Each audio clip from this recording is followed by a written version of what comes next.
this is a response to Keisha Kay. In case you guys didn't know, Keisha Kay wrote an essay. She asked me to disseminate it. I put it up on my Discord server. Pound Sand got with Keisha Kay and got permission from her to do a text-to-speech and put it on his channel. So you can watch it on his channel or you can read it on Discord, whichever you prefer. He did a great job with text-to-speech, and if you play it at 1.5 times speed, it's not too bad. It is 2 hours long listening to it though, so it's a long read.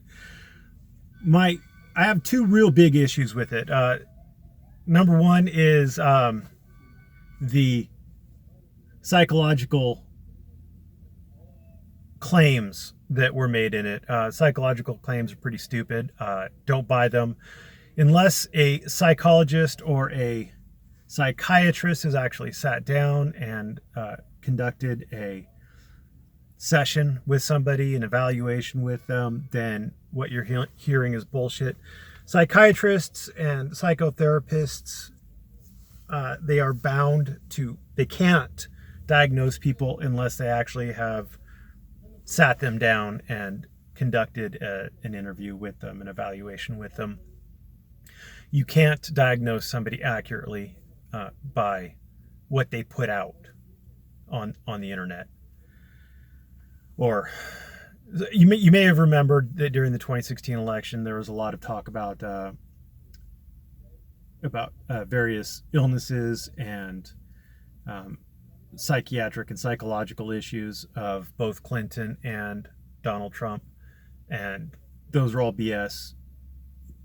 It's all BS. Apparently, Damon Thief Jones has not one but two psychiatrists on his team who have diagnosed me as either a psychopath or a CEO or a politician. I'm sitting in the parking lot for Fenton's in Vacaville, by the way. So yeah, parapsychology is what he called it, because it made the word sound bigger, and he doesn't know what words mean, so he doesn't realize he made himself sound like a bigger idiot than he already did. Anyway, so I don't like that. I don't agree with that. That's bullshit. I don't think you should do it. I think it undermines your argument. It weakens it. It's a very weak point. The other real big issue is suggesting foul play on the part of Leon Valley in terms of prosecuting the case against Mr. Miller. Leon Valley isn't prosecuting the case against Mr. Miller. Leon Valley has almost no role in it at this point. Leon Valley Police were the arresting agency, and they did the investigation. But then all the evidence gets turned over to a Bexar County District Attorney, or Bexar County District Attorney, and I say that just to irritate people. So the Bexar County District Attorney has gone through the evidence. The case is being tried in front of a Bexar County judge. The jury is going to be pulled from Bexar County residents. I know it's Bexar County. I'm messing with you. Just relax. So to suggest that somehow Leon Valley is going to get the FBI involved or what have you is kind of silly. I don't think the FBI is going to be involved. The case doesn't involve anything interstate or FBI related. Maybe the FBI will make some of their facilities or something available to them. But I also don't think that you're going to be able to enhance video to get detail that isn't there. I've never seen it. I don't think it's warranted in this case, even if it is something. And I know if I was a defense attorney on a case where you had super enhanced image that didn't look like anything, where a computer was extrapolating data that wasn't there, either there was data recorded for that pixel or there wasn't. Or let me rephrase that. Either there was data recorded for that pixel. If a computer is going to change what that is, then I would object to it. That's not the actual evidence. That is a computer's, that is a programmer's inference. I would have a real issue with that. You know, there's authentication issues. There are all sorts of different issues with that. Anyway, I'd have to look into it to see if there are more issues, because there's probably a hell of a lot more issues.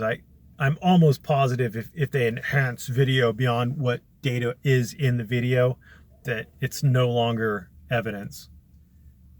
And it's somebody's interpretation. It's an artist's interpretation of what happened.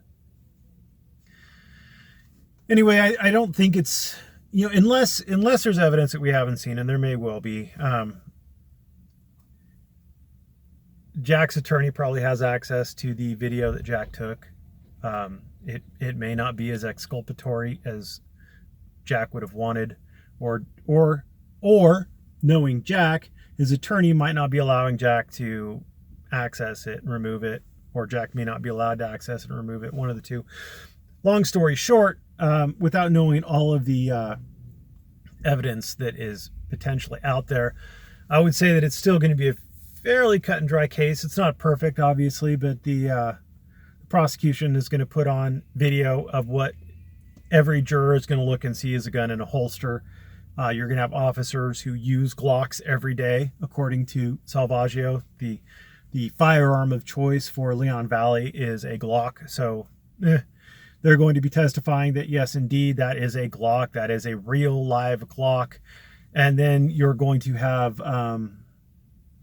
Jack,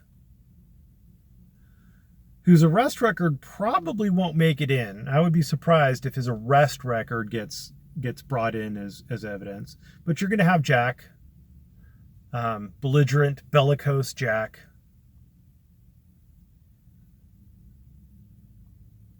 you're going to have him testifying that it was a rubber gun. And I think that's going to be a hard sell. You have to remember that every time anything like this comes up, if they don't find the gun that they could 100% say this is it, that doesn't mean that there wasn't a gun.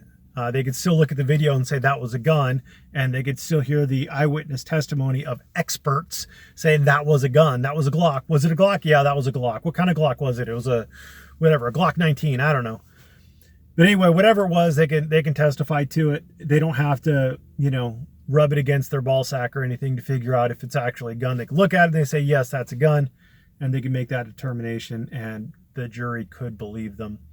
They do it. The burden of proof is on the prosecution. They have to prove that it was a firearm and that he took it inside of a court or a building that's used for a courthouse. And I think, again, unless we've seen, or unless there's evidence out there that we haven't seen, I think Jack's not going to have an easy time of it. That said, while Jack is an idiot and he's stupid and he's not half as smart as he thinks he is, I still wish Jack the best of luck. What he did was stupid and asinine, but I don't think it was felony worthy, and I don't wish to see him do time over it. So there you go. So that's my thoughts on it. Thanks for watching. Have a great day.